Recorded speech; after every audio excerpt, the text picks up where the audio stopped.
Evaluating the overall trend of the markets becomes a lot easier when you're using all the indexes in conjunction with each other. For example, we've been able to see that the Dow, after coming up here and doing a bobble pattern at the 50, had the next target up here at the 200-day moving average. And we knew that uptrend would remain consistent as long as it didn't close below the T-line.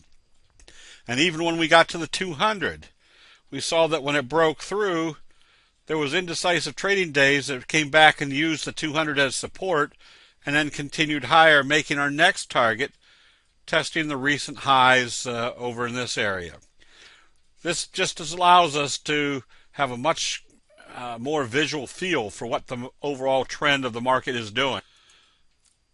Especially when one of the indexes, such as the transportation index today, came out of this slow curve and did the slingshot effect to the upside expected kind of out of these patterns right through the 200-day moving average. When it was trading up strong and the other indexes seemed to be lollygagging today, it was a good indication that they weren't going to be selling the market off, that the market was still in an uptrend, even though they weren't moving at the time, just because the market usually sells off when all the indexes start seeing sell signals and start selling off. The fact that they could bring the transportation index up through the 200, as we can see on this candle, there was no hesitation when it got there, told us the uptrend remains in progress for the other indexes. Without the suspicion that there's exuberance at the top, because in the NASDAQ you can see it's not moving very far away from the T-line. It's still in an uptrend, but not with any great enthusiasm, which tells us our uptrend remains in progress on a solid basis. And understanding the candlestick patterns, such as the big fry pan bottom, which we're seeing in crude oil. Remember, crude oil was a fear factor a while back when it was heading down. That was bringing the market down. Now that crude oil is heading back up, at one time, if crude oil was heading up, that meant that was a deterrent to the growth of the economy because gas prices would be higher. Now, the psychology is that with crude oil coming back up, that means there's strength in the economy, that crude oil has bottomed out and showing strength means that things should be getting better.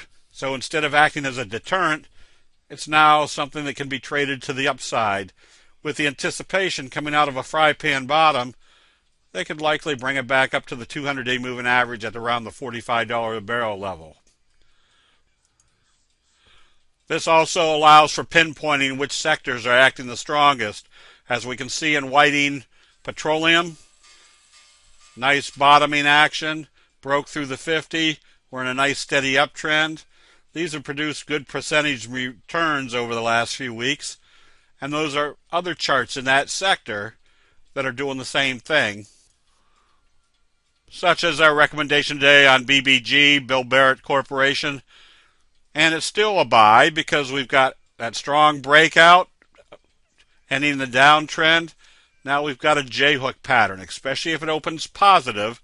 We know we get confirmation that it's going to be a nice breakout because it will be doing a doji sandwich, breaking out of the J-hook pattern, bouncing right off here off the T-line and the 200-day moving average.